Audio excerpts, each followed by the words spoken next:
Sveiki! Šiandien mano virtuvėje svečiuojasi Karina. Sveika, Karina, atvykusi į mano virtuvę.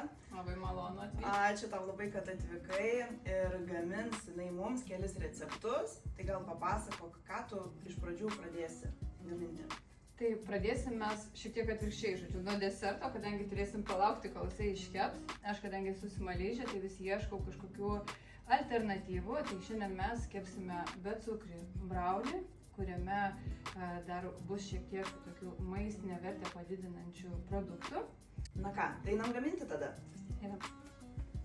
Gerai, tai mums reikės 4 kiaušinių, maždaug 150 gramų avinžirnio, datulių, aišku, pagal skonį, galima mažiau, galima daugiau, čia yra maždaug 15, 150 gramų šokolado.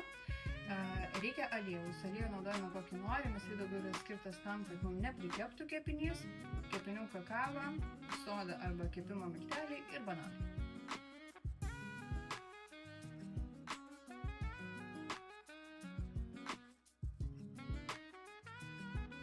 Dabar sijojam kakavą maišytą su soda,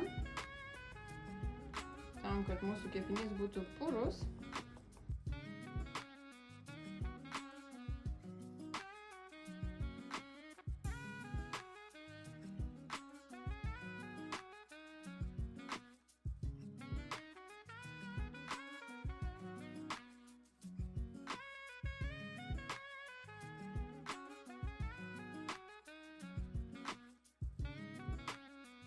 Na ką, kvepia vėl labai nuostabiai.